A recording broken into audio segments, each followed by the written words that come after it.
This show may contain language and subject matters that are not suitable for a younger audience. Viewer discretion is advised. Viewer discretion? This is a podcast. Son of a bitch! Hello and welcome to Weird Careers. I'm your host, E.T. All over the globe, yes, it's round, people get up and go to work. But there are some fun and unusual jobs out there, and I'm here to explore them. Everything from comic book letterers to voice actors and everything in between. So please join me on my journey around the world as I dive deep into these jobs. Please follow me on the socials at Weird Careers Podcast, Instagram, TikTok, and Facebook, and the show itself on Spotify, Apple Podcasts, Amazon Music, and so much more. If you think you have a weird or interesting job, stay tuned to the end of the show and find out how to get a hold of us. On today's episode of Weird Careers, we have Lucas, who is a coffee roaster and the owner and operator of Black Sheep Coffee Roasters in Welland, Ontario. Lucas, welcome to the show. Thanks, brother. Thanks for having me. Yeah, the pleasure is all mine. Before we get into the fascinating art of coffee roasting, tell me, what do you like outside of work? What do you like to do? Well, what I'm like, probably exactly the same as how I am at work, but that's a luxury of being self-employed because you can't get fired for being who you want to be, which is kind of awesome. But I do all sorts of stuff outside of work. I do love coffee, obviously, that's why I'm in it. But one of my favorite things to do is go to different restaurants, cafes, try different foods and drinks and things like that. I'm also a musician. My primary instrument is drums, but I do play a little piano and guitar is really poorly, but I really enjoy singer-songwriter stuff. And so, yeah, as I was saying to you before we got on, I went to see System of a Down last night, and it was amazing. So that must have been one hell of a show. Yeah, it was a bucket list show for me because, I mean, they've had quite a few stints of not playing for long periods of time. And so whenever there's a band like that I've always wanted to see, after missing Tom Petty, I'm like, I don't want to miss System. I didn't want to miss Rammstein, so I got to see them in Montreal. But there's a few like that. Awesome. Well, I'm glad that you got to check that thing off your bucket list. That's absolutely. It's always a good feeling, right? For sure. So, in a nutshell, 100 words or less, what is it that you do for a living? So what I do for a living has changed a lot over the years, but when we first opened, it was just a really small kind of hometown coffee shop, community hub for a lot of people, an artist venue. But as time has gone on, it's evolved. COVID happened, and the obvious thing to everybody will say the same thing. The world shut down. We had to figure everything out. And so we used to be called Black Sheep Lounge. Now we're called Black Sheep Coffee Roasters because that is our sole focus. It's just delivering great coffee and community to the people of Welland. So, nice. Yeah, my job is mainly coffee roasting, but yeah, we also have my wife and I are co-owners of the business, and so we do all the oversight as well. Nice, that's awesome. Let's talk about coffee and you. How did it all start? So my dad has a bakery.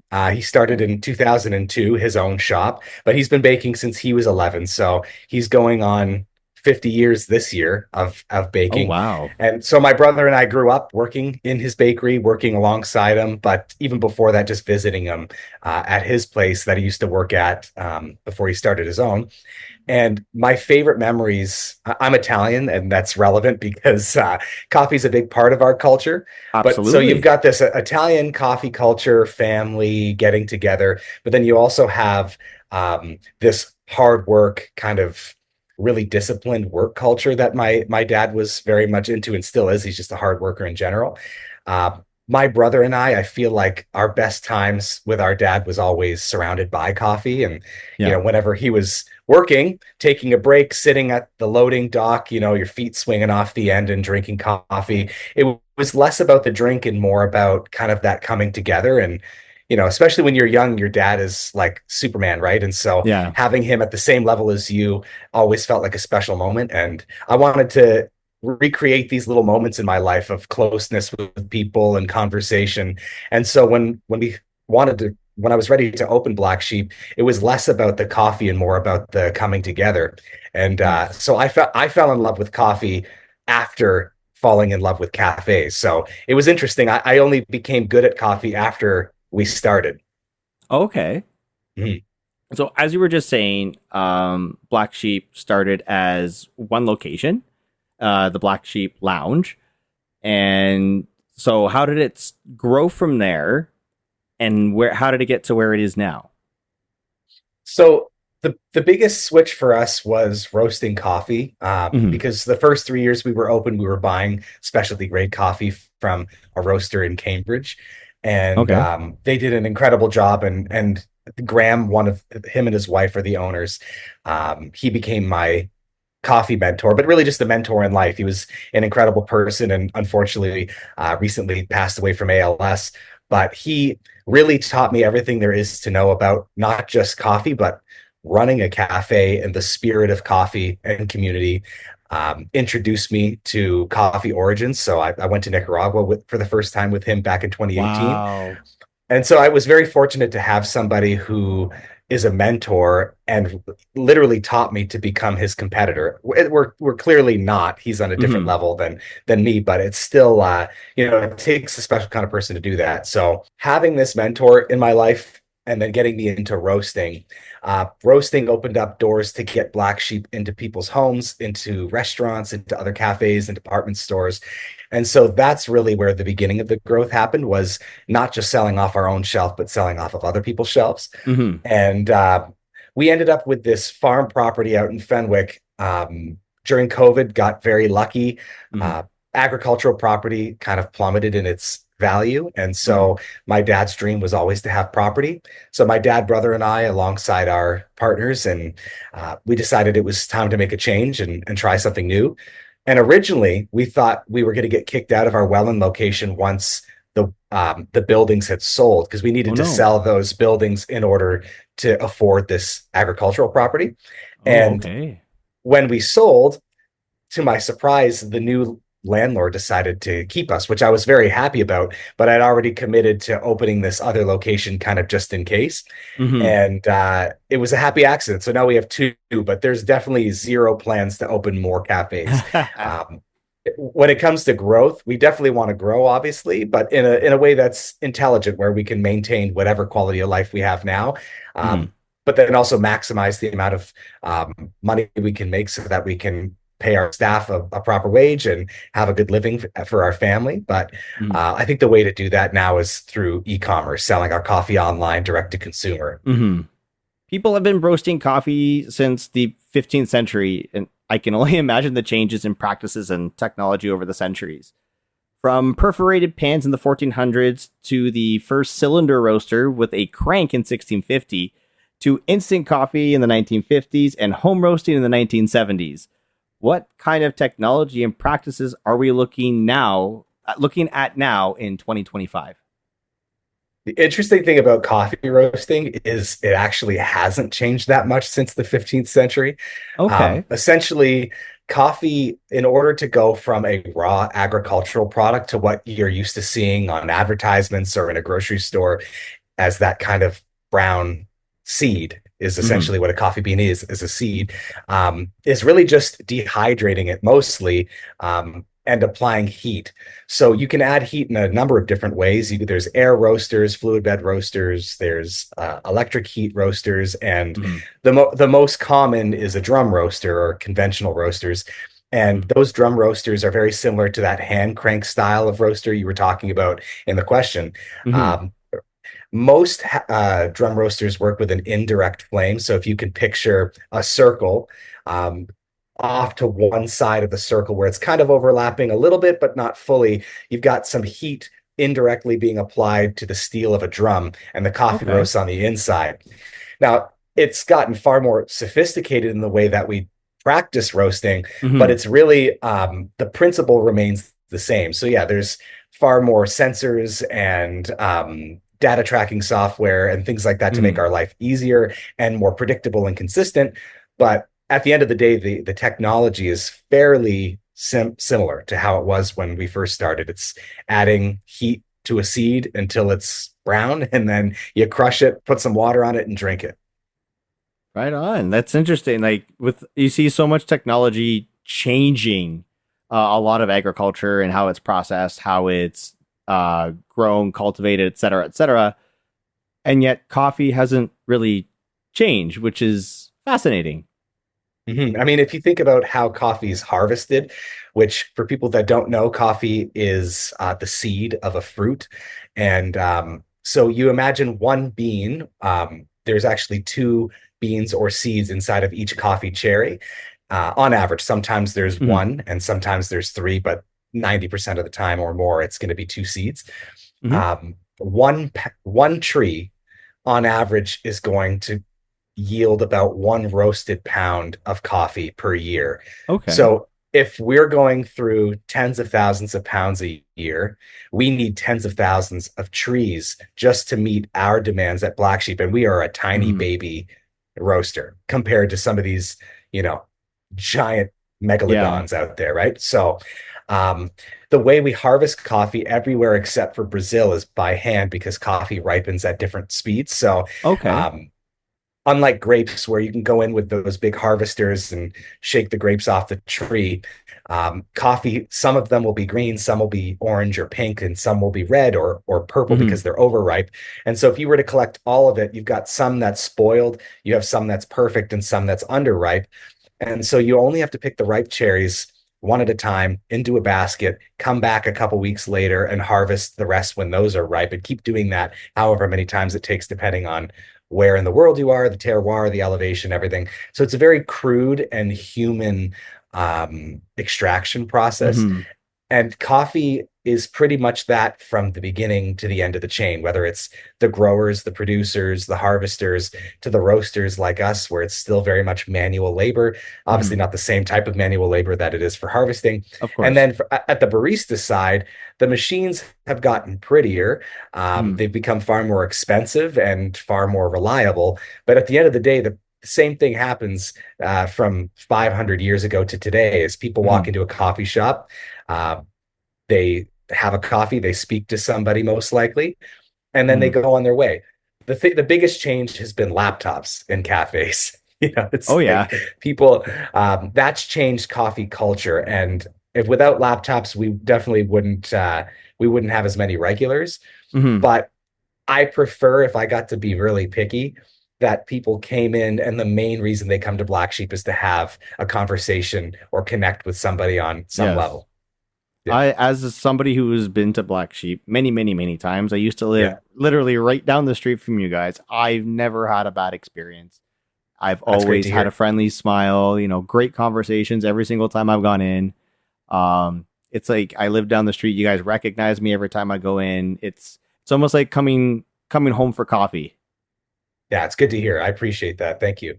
Of course. Circling back, talking about the growing process of coffee. Uh, Mhm. what does that look like? So every country is a little bit different. I did mention Brazil not being a part of that handpick category. It doesn't mean that they Mm, don't do any handpicking, they do. But Brazil is one of the few countries where it has a high enough elevation to grow coffee and the right climate to grow coffee, but it's also flat for the most part. So you're mm, able to do some machine harvesting.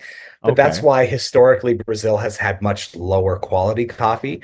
And that's also why they're the number one exporter of coffee in the world. So Okay. they now have a much better specialty quality practice, which is really nice. So people like myself and other roasters around the world who want to serve a specialty product are able to do so in Brazil now. But for a very long time, it was kind of considered commodity coffee, very inexpensive, the Maxwell House, the Folgers, the Tim Hmm. Hortons style coffee. Hmm. So, but yeah, every country is a little bit different, but more or less, if you think about coffee as a fruit or as a plant, you think about apples and pears, right? Those are different types of Okay. fruit. In the Hmm. same way, coffee is a type of fruit. Hmm. But when you go down, if you were to say, um, I'm going to make a pie and it's 100% apple, it may not raise any flags for you, but someone who's ever baked before will know that it makes a huge difference what kind of apple you use in that pie, Yes. right? Hmm. For the most part, people are using something like a Granny Smith. Doesn't mean you can't use other apples, but there are certain varieties of apples that work best in baked goods. And Hmm. so the same thing's very true of coffee. If you think about the term Arabica, which a lot of people have heard of at this point, Hmm. you'll see advertisements from large corporations saying 100% Arabica. That's like Hmm. saying 100% Apple. It says something, but it doesn't really say much, you know? So Gotcha. Arabica and Apple are equal. It means Okay. the exact same thing. So for me, when I'm purchasing coffee, every coffee I buy is going to be Arabica for the most part. Hmm. Um, the only reason I say for the most part, it is 100% Arabica, but there's new species of coffee that people are Hmm. looking into for growing varieties that are Okay. still specialty. But that's a separate conversation. But under Arabica, just like varieties of apple, Granny Smith, Macintosh, Red Delicious, whatever, Hmm. we have the same thing under Arabica. So you've got SL28, SL34, Catois, Caturra, Bourbon, Red Bourbon, Pink Bourbon. There's a million Wow. different kinds Okay. of varieties. Each one of those have different sizes, densities, colors, um, Wow. the way they roast, their flavor profile, and where you grow them in the world, depending on the elevation, the type of soil. It affects the end result in the cup. And so there's so many factors to take into consideration when choosing a coffee as a roaster from a farmer to put on Hmm. your roster. But it also makes growing coffee extremely difficult, and most farms don't have that many varieties. They typically stick to the few varieties that they've been historically growing Hmm. because coffee takes a long time to mature. There are Okay. some varieties where you can plant it, and 3 years later, you're going to have some coffee fruit, Hmm. which is great, but most are in the 5 to 7 year range. Oh, So wow. if you plant a coffee today, you're not going to see any coffee being produced on that tree until 2032. It's a Wow. long, long investment. Hmm. Wow. Well, before we get into the grind of roasting coffee, we're going to take a moment for you to hit pause, take a pre break, make a coffee, or whatever it is you need to do. So don't turn that dial. We'll be right back. What's up, guys? It's Lucas, founder and coffee roaster at Black Sheep Coffee Roasters. You're listening to Weird Careers with Eric. And welcome back to Weird Careers. We are joined by Lucas, who is a coffee roaster and the owner and operator of Black Sheep Coffee Roasters. Lucas, welcome back. Thank you, brother. Absolutely. The pleasure is all mine. There are so many different types of coffee roast. Let's get into the actual roast here for a second. Mhm. You've got a dark roast, you've got a blonde roast, breakfast blend, etc., etc., etc., etc. Are there different techniques and styles that create these blends, and what does that look like? Yeah, I'll break it down into two categories. Yeah. Before any blending happens, if at all, everything has to be roasted. And so you have to determine, okay, what are you really trying to do in this roasting process? Like if you were to compare coffee to any other food that needs to be cooked, most people have an idea of how they want their steak to be cooked. Mm-hmm. They know in what way they're going to cook vegetables, whether it's steaming or pan frying or whatever the case may be. The same thing's true with coffee. You have a product, but you also have a desired result. And so, um, when we get samples from farmers all year long, we have a little tiny baby roaster that we test these samples on, and it has a bit of a standard profile, just so we everything that comes in, it gets kind of a blanket roast. Mm-hmm. We will then do what's called cupping, which is tasting, and from there we'll determine, okay, it tastes good, but it's lacking a bit of sweetness, or it's a little bit high on acidity, and so then we can make adjustments on our next sample roast of that same coffee. When we've decided what we want the end result of that coffee to be, that will determine whether or not how dark we want to take it. Uh, in our business at Black Sheep, we only have one dark roast. We try to avoid getting there with any other coffees just Mm-hmm. because it's not a knock on dark roast. It's a very popular thing. People love dark roast. But once you hit what's called second crack in the roasting process, Mm-hmm. everything is now considered dark roast. And Okay. there are degrees. It can get darker, of course, Mm-hmm. but that process of making it a dark roast, hitting second crack, makes more or less every coffee have similar characteristics. Okay. Whereas before you hit second crack, before it becomes a dark roast, um, you can highlight cover, um, obscure, sharpen what's already innate in the coffee. The roaster isn't necessarily flavoring the coffee. A Okay. lot of what we taste and experience in the cup has been done at the farm. It Oh, happens okay. with terroir and with elevation and variety and all sorts of things like that. Um, a roaster's job really is to bring out the best. And try to not screw it up, like it's the farmer did all the heavy lifting. We now Hmm. just have to stay out of the farmer's way, get out of the way of the coffee. And so when we're selecting different roasts, it's really just degrees of sugar caramelization or uh, highlighting acidity and things like that. When you get past that and you get to blending, that's kind of a creative choice. You can Hmm. blend the same coffee from different countries, so the same variety from different countries, or you could do different varieties from the same country, or you could do a mix of everything in between. You could do two coffees, you could do 10. It Okay. doesn't really matter. It's really just a stylistic choice. Okay. Blends were kind of taboo in specialty coffee until maybe a year or two ago, and now they're Hmm. starting to make a bit of a comeback. But really, the way I look at coffee from a sensory perspective is you should just drink the coffee you like to drink. Yeah. And so, of course, as the roaster and the primary green buyer, my goal is to have a diverse enough roster of coffee that we can kind of hit the box for most people, you Hmm. know. Uh, but you're not going to do it for everybody. And so if you have 10 coffees and all of them are just kind of variations of the same thing, no one's going to be interested. They have to be Hmm. different enough where the difference between Blondie and Cherry Bomb is stark and noticeable, right? So Hmm. Yeah. that's really from a business owner's perspective of what we're choosing.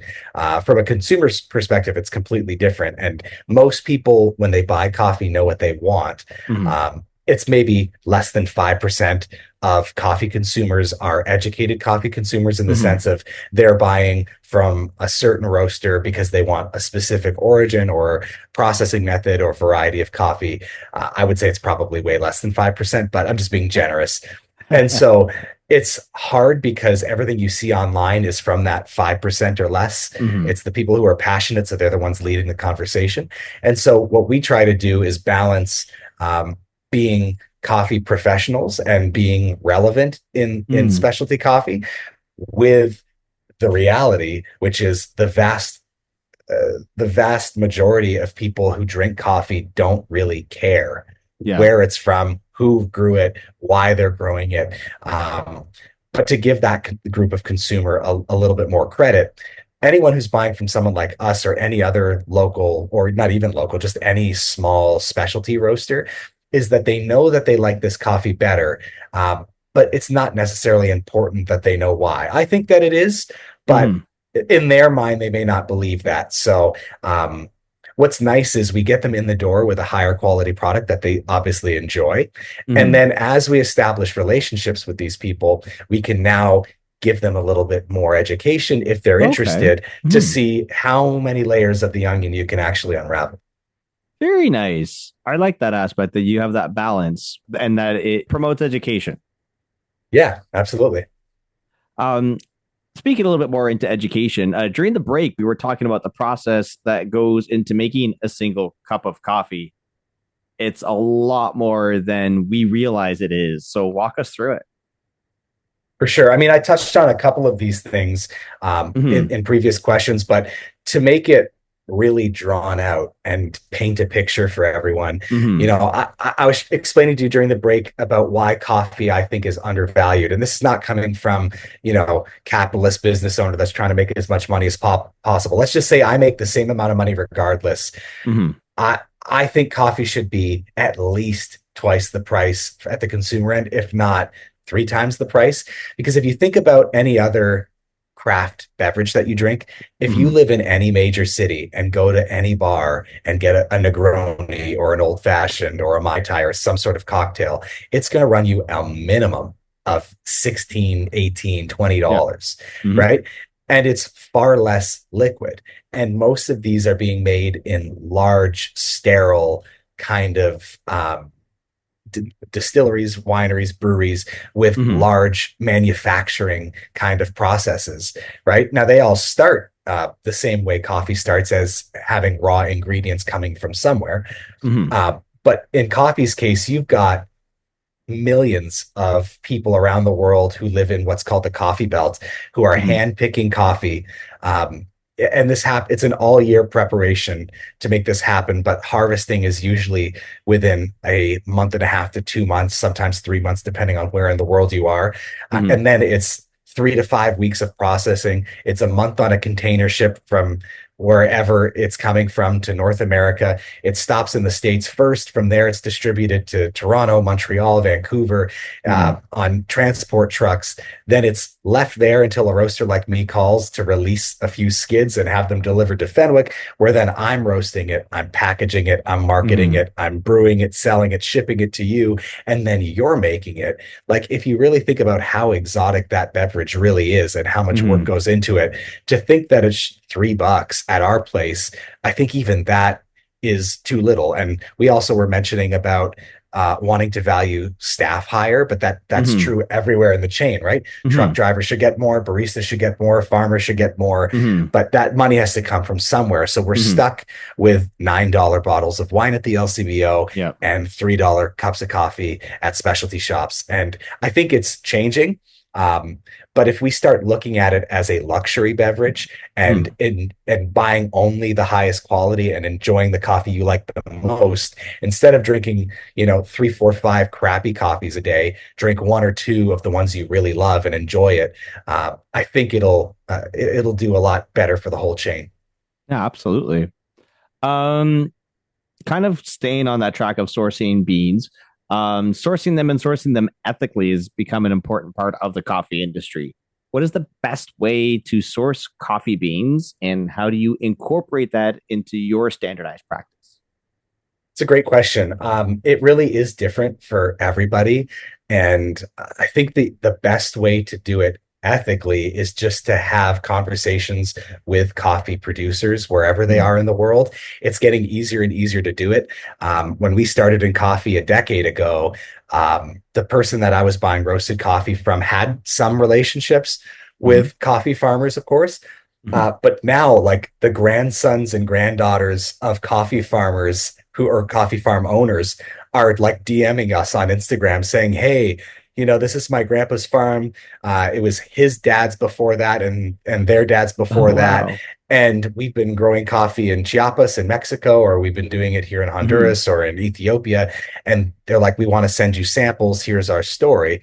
And so we get most of our coffee air quotes leads from direct messages from family members or workers from those farms on Instagram. Um, Wow.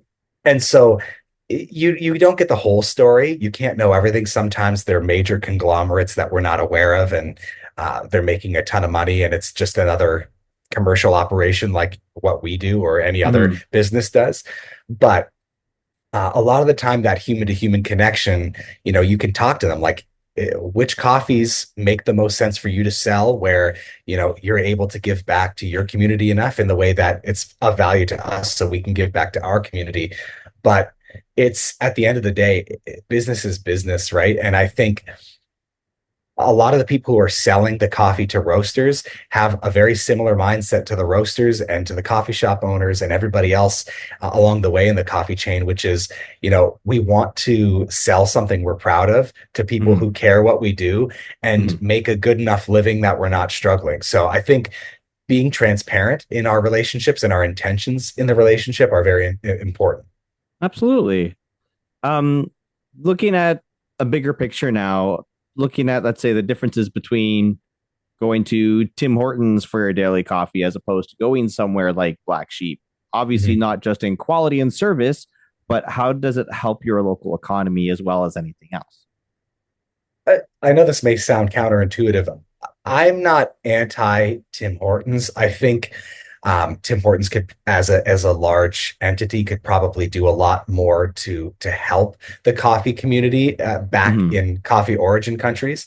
Mm-hmm. But having said that, even specialty growers have to grow commodity, not just because of Mhm. economics, but because of the fact that not all coffee grown for specialty purposes is going to make a specialty grade, meaning these farmers aren't just going to eat it. They're not going to put it in a pile and burn it. They want to sell it. So they're going to Mhm. sell it at commodity rates or tourist rates or local rates. And I think it's important every level that stuff that would otherwise be wasted is still utilized.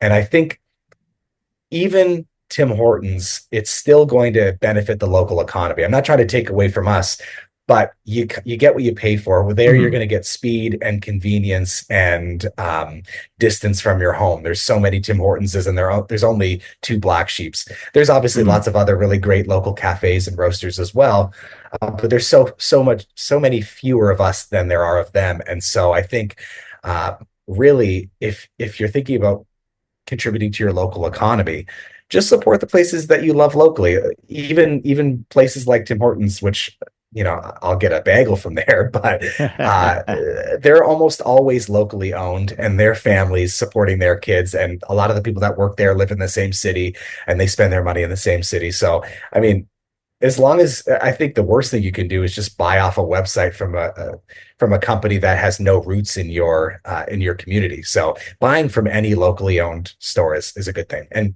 just keep doing that. I actually didn't know that Tim Hortons stores were locally owned. That's interesting to know. Not all of them, but most of them are. Like, I know there's quite a number of. There's probably 6 or 7 Tim Hortons in Welland alone, Mhm. and most of them are owned by people who live in Niagara. That's amazing. I love that. Mhm. What is the best thing about being in the coffee roasting industry, or just the coffee industry? Coffee industry is a lot easier than coffee roasting industry, so I'm glad you changed the question. Uh, in the coffee industry, for me, it just goes back to community. I love Mhm. people so much. I mean, it's almost 8 o'clock our time right now, PM, and Yep. I'm in my kid's bedroom, and I get to talk to somebody who's doing what they love. And so for me, it's just connecting with people who are passionate about living, Mhm. passionate about something, learning about their skills and interests and hobbies and passions.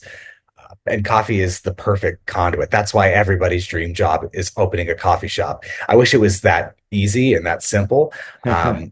But if you put aside the worst of being self-employed, the best in the coffee industry is that connection to people. We are going to talk about the other side of that coin because to every good there is a bad. What is the downside of being in the industry? I mean, many of our downsides are the same as every other kind of service or product-based business. It's just so much volatility, right? Every Mm-hmm. year things change, day to day things change. The threat of tariffs from the US, the coffee Mm-hmm. market prices are swaying all over the place. And I mean, but that's not shocking. It's not new. It's something that Mm-hmm. happens year over year. There's new challenges to deal with. So, I mean, being self-employed is not for the faint of heart. Mm-hmm. Um, I was very idealistic. I was also 19 when I started working on it and 21 when we opened. So I was Wow. very, very, very, very young. Mm-hmm. So luckily for me, I started when I was an idiot because if I knew the risks like I know now, I probably would not have done it. So I'm happy I started when I had no idea what I was getting myself in for. But having said that, unique challenges to coffee specifically is exactly what I said to you just a minute ago, which is it's kind of a dream job for a lot of people to own a coffee shop because from an outsider's perspective, you get to do what I said the best of it is, which is drink coffee, talk to people you like.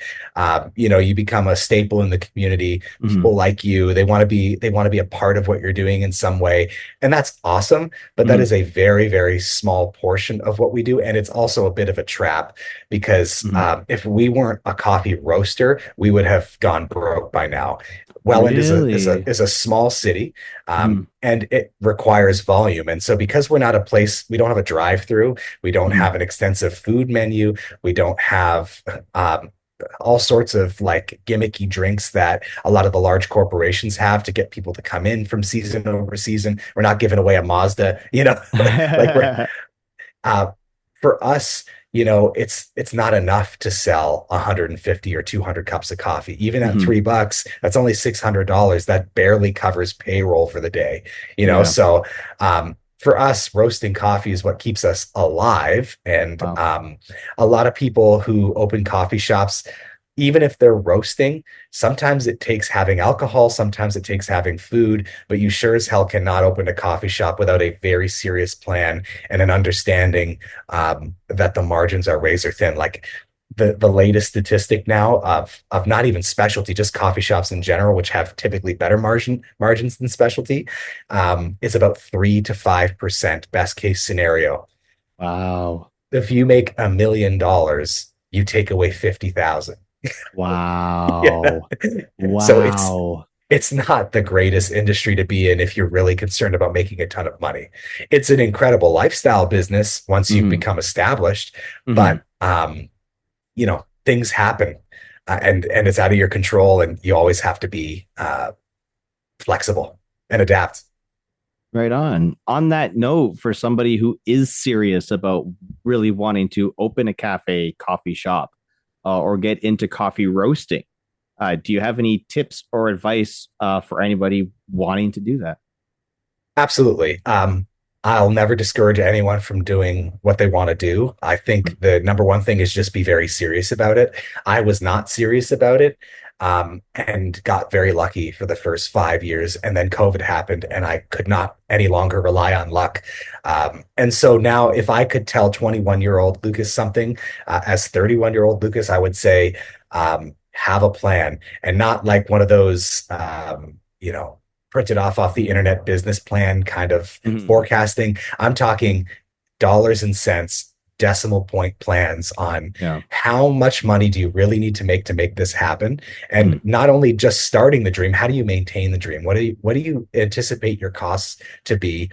Um, and most coffee shop owners, coffee roastery owners like myself and my wife and many others in our local community here, we don't bite, just ask, like you're not going to be able to walk in and we don't know who you are. And you're like, hey, how much money do you make a month? That's a difficult question to ask as a Yeah. stranger.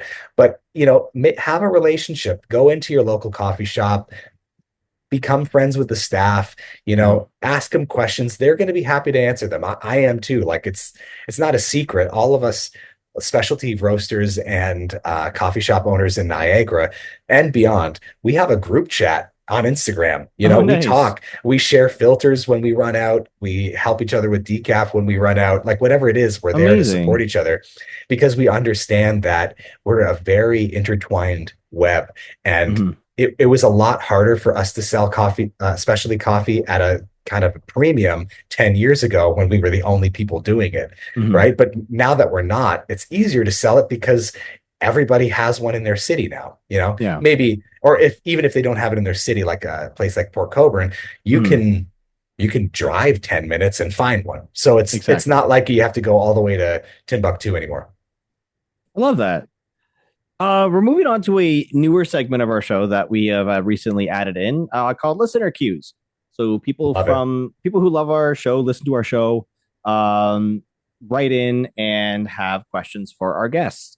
So our first one is from Matea, who's from Campbellford, Canada. She also works with coffee for a living. She asks, what is the difference in the roasting process between a dark roast and a regular roast? And why does a dark roast have less caffeine than a regular roast? Okay, so I touched on this a little bit, but I'll go into maybe a little more specific detail. Mm-hmm. So when you're roasting coffee, like I said before, it's more dehydrating than it is roasting in air quotes. Mm-hmm. Um, there's a golden percentage of moisture you want to have as your end result. Mm-hmm. And so if you think the average coffee roasting process is somewhere between 9 and 12 minutes on average, you want about 18% of that time to be development. And Mm-hmm. so there's two different processes that happen.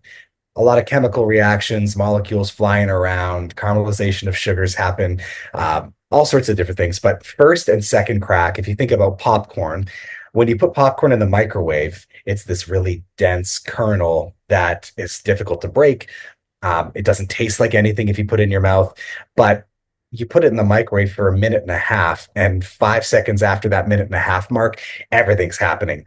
Popcorn's flying all over the place, Mhm. and now you have what you recognize as popcorn. The Yep. same thing's true with coffee. It's this really dense, inedible seed for the first 70% of the roasting process. And then Mhm. all of a sudden, this first crack happens, Mhm. and the coffee's very volatile. The water molecules inside the coffee are bouncing around. It creates steam, and that steam forces the coffee to expand. So it Mhm. nearly doubles in size in some cases, and that split in the coffee becomes far more pronounced.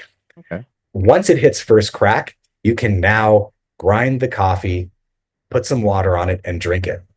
If you go a little bit further in the roasting process, you hit second crack, and second crack is now considered dark roast. You can go all the way to setting it on fire if you want to, but anything past second crack is considered dark roast. The second part of her question was about caffeine. Mhm. It is sometimes true about dark roast that Okay. it has less.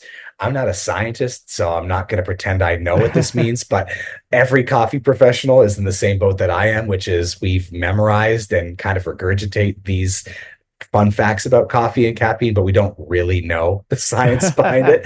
Um, but like I was saying about different varieties of coffee, the if you go up further into the species column, you also have Arabica, Robusta, Liberica. There's all sorts of different species of coffee. Mhm. Um, Robusta, on average, has more than twice as much caffeine than Arabica coffee. Okay. Um, and so that's just from species to species. And then from variety to variety underneath, it also differs. So, yes, it's true that if you do the same coffee and roast it darker, it will have less, but not a noticeable amount to a human, Okay. only under molecular testing that you'd actually be Oh, able okay. to notice it.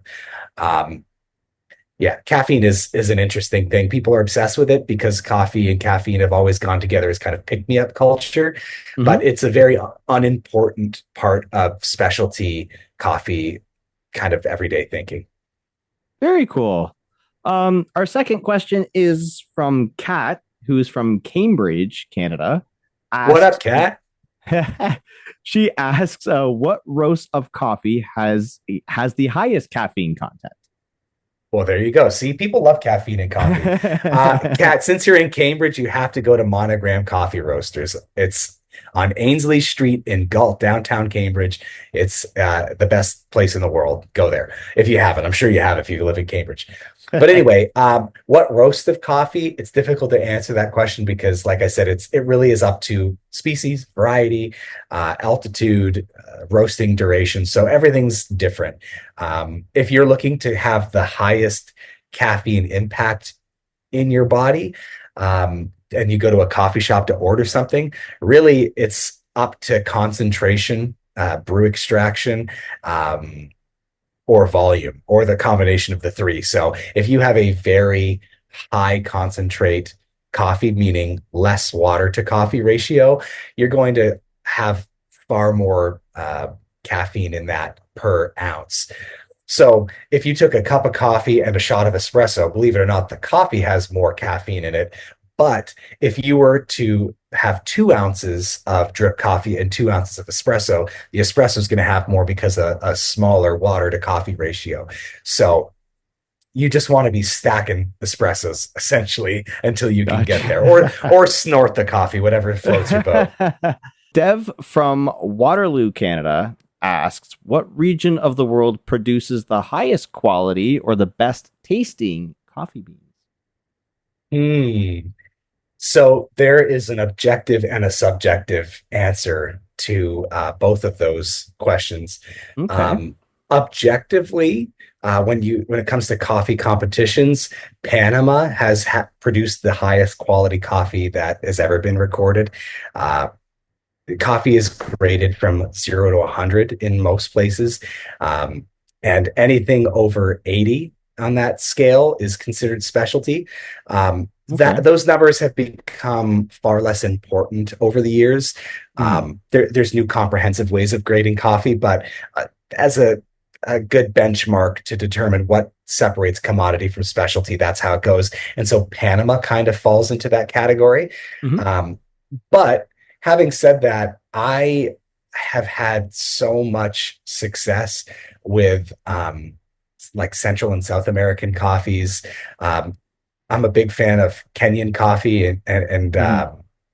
some really fun Asian coffees out there now too. Okay. But it really does come down to preference. Like my favorite coffee on our everyday roster is one called Riddle Maker. It's a natural Okay. process Ethiopian coffee, and Ooh. it's our second least sold coffee. Oh So, no. so what do I know? Um, but it's interesting that the vast majority of people want kind of an elevated version of what they're used to. They want that traditional, again, air quotes, coffee flavor, but they Hmm. want it in a way that it doesn't taste like it's been sitting on a burner for 3 hours Yeah. or in a dirty air pot or something like that. They Hmm. want a better version of what they're used to. And so Okay. that the answer to that question is different depending on who you ask. Okay. Very neat. So, just want to say thank you so much, first of all, for coming on to the show. It's been an absolute pleasure. I've learned so much about coffee roasting. So, first of all, thank you so much for coming. Of course. Thanks for having me, brother. But before we go, uh, our next question is something we have asked all of our guests, everybody from Linda Ballantyne, who voices Sailor Moon, to Mike Ailey from Mariana's Trench, to Kevin Clash, puppeteer of Elmo. We've asked everybody these So questions. cool. What did you want to be when you grew up? I changed that depending on when you were to ask me, but the longest two were probably lawyer and then drummer. So I I Nice. I always when I was a little kid, I wanted to be a lawyer because I wanted to wear a suit all the time. I think it was just an insecurity in wanting to be taken seriously. And what a pivot I took being having the most unserious aesthetic of all time. But Right? but no, I mean, I for sure wanted to be a musician. I didn't think that until I talked to my family, and they're like, "Dude, of course you did. That's all you talked about and all you wanted to do." So I think it would be that, and I got a good crack at it before I opened Black Sheep. I spent 2 years as a semi-professional touring musician. And Oh, the reason I cool. say semi-professional is because it was my job, but I was not getting rich. I was definitely making more money than any other job I had ever had up Mhm. until that point, but. It definitely wasn't Mariana's Trench. So, but we played with Red Jumpsuit Apparatus and Oh, Devil cool. Wears Prada and a bunch of Nice. bands like that, which was fun. So being on the same ticket as bands like that, I had my P2 work visa for the States. So I got to do it. I got to live what I That's wanted to be as cool. a kid for a little bit, but I learned that I am not made for the road. I don't like staying Hmm. up late, and I don't want to be on a bus with guys who only use Gold Bond instead of showering. So Ugh. Ugh. Love that. Love it yeah, so much. I'm happy I skipped the drumming and went to coffee roasting. So Well, you definitely have the rock and roll aesthetic going on there. yeah, I love it. I haven't given it up yet. So Don't give it up, man. You rock it. You rock it. Pun intended. thank you. 16 years I've been doing this stupid haircut Well, something if it ain't broke, don't fix it, right? for sure. Alrighty. Thank you again so much, Lucas, for coming on to the show today. It's been a pleasure. Thanks, Eric. This is a lot of fun. Hey, do you think that you've got a cool or interesting job? Maybe you do. Your 9 to 5 could be a lot more interesting than you think it could be. Or maybe your neighbors, or your cousins, or your best friends, or your weed dealers. Okay, maybe not that last one. But if you think you've got a cool or interesting job, shoot us an email at weirdcareerspodcast@gmail.com. Like what you heard? Make sure to give us a 5-star review wherever you're listening to us. It really helps us to get seen. Thanks for listening, and until next time, I'm ET. Cheers.